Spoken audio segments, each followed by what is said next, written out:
জাহান্নামের গভীরতা কত? রাসূল সাল্লাল্লাহু আলাইহি সাল্লাম বলছেন, যত জিন ইনসান পৃথিবীতে এসেছে, আছে, আসবে, সবাই যদি একসাথে জাহান্নামের দরজা দিয়ে ঢোকে তো ঢুকতে অসুবিধা হবে না। বিচারের মাঠে জাহান্নামীদেরকে দিতে দিতে দিতে যখন জাহান্নামী শেষ হয়ে যাবে, তখন আল্লাহ তাআলা জাহান্নামের জন্য মানুষ বানাবেন না, কিন্তু জান্নাত বাকি থাকলে তার জন্য মানুষ বানাবেন। জাহান্নামকে জিজ্ঞাসা করা যখন হবে তখনও বলবে যে না, আমি পূর্ণ হয়নি। তখন আল্লাহ তার পা ঢুকিয়ে দিবেন, তখন জাহান্নাম বলবে হ্যাঁ যথেষ্ট। একটু পরে বলছে এই কথা। জাহান্নামের পরিচয় বলছিলাম। রাসূল সাল্লাল্লাহু আলাইহি ওয়াসাল্লাম বলেন, ইন্না গিলজাল জিলদিল কাফির আরবাঈন ইসনান ওয়া আরবাঈনা জিরা। প্রত্যেকটা জাহান্নামীর গায়ের চামড়া হবে 42 হাত মোটা।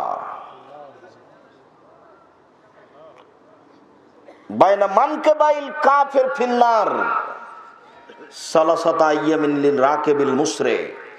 একজন জাহান্নামীর ডান কাঁধ থেকে বাম কাঁধের ব্যবধান হবে একটা দ্রুতগামী ঘোড়ার 3 দিন 3 রাতের পথ। একটা দ্রুতগামী ঘোড়া একজন জাহান্নামীর ডান দিক থেকে যদি দৌড়াতে লাগে কাঁধের, তাহলে বাম দিকে পৌঁছিতে সময় লাগবে 3 দিন 3 রাত। রাসূল সাল্লাল্লাহু আলাইহি সাল্লাম বলেন, ইন্না জিরসাহু মিসলু উহুদিন। জাহান্নামের দাঁত হবে উহুদ পাহাড়ের সমান। উহুদ পাহাড় 4 কিলোমিটার প্রশস্ত, 8 কিলোমিটার লম্বা। নিচে কত আছে তা মানুষ জানে না। তো দাঁত যদি একটা এত বড় হয়, তাহলে বাকিগুলো কত দাঁত, তাহলে কত বড় হবে? ফাঁকে যেমন মিসল বাইদা। একজন জাহান্নামের উরু রান হবে বাইজা পাহাড়ের সমান।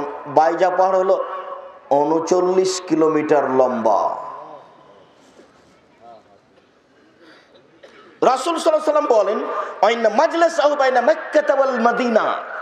একজন জাহান্নামীর বসার জায়গা মক্কা থেকে মদিনা 400 কিলোমিটার, 450 কিলোমিটার।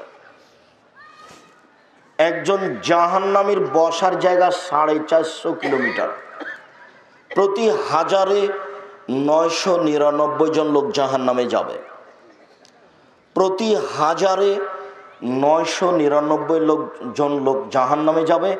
আর একজনের বসার জায়গা হলো 450 কিলোমিটার। তাহলে জাহান্নাম কত বড়? মাঝে মধ্যে একটু ভাবা উচিত। দিন রাত রাসূল সাল্লাল্লাহু আলাইহি সাল্লাম বলতেন, আল্লাহুম্মা ইন্নী আউযু বিকা মিন আযাবি জাহান্নাম। আল্লাহ, তোমার কাছে আমি জাহান্নামের শাস্তি থেকে বাঁচতে চাই। রব্বানা আতিনা ফিদ দুনিয়া হাসানাতাও ওয়া ফিল আখিরাতি হাসানাতাও ওয়া কিনা আযাবান নার। আল্লাহ, তুমি ইহকালে কল্যাণ দাও, পরকালে কল্যাণ দাও, তুমি জাহান্নাম থেকে বাঁচাও। কল্যাণের সাথে জাহান্নামকে টেনে নিয়ে এসেছে। কল্যাণ দাও আর জাহান্নাম থেকে বাঁচাও। নিজে দিন রাত। আয়েশা রাদিয়াল্লাহু আনহা বলছেন, জীবনে কোনোদিন এমন একদিন তিনি সালাত আদায় করেননি যেই সালাতে সালাম ফিরার শেষে তিনি জাহান্নাম থেকে বাঁচতে চাননি। বলেন তো এই যে বাক্যটা বললাম এর অর্থ কি? প্রতিদিন যখনই সালাত আদায় করেছেন, সালাম ফিরার পূর্বে তিনি বলেছেন, আল্লাহুম্মা ইন্নী আউযু বিকা মিন আযাবি জাহান্নাম, আউযু বিকা মিন আযাবিল কবর, ওয়া আউযু বিকা মিন ফিতনাতিল মাসীহিদ দাজ্জাল, আউযু বিকা মিন ফিতনাতিল মাহইয়াল মামাত, আল্লাহুম্মা ইন্নী আউযু বিকা মিনাল মা'সামি ওয়াল মাগরাম। এই কথা তিনি বলেছেন।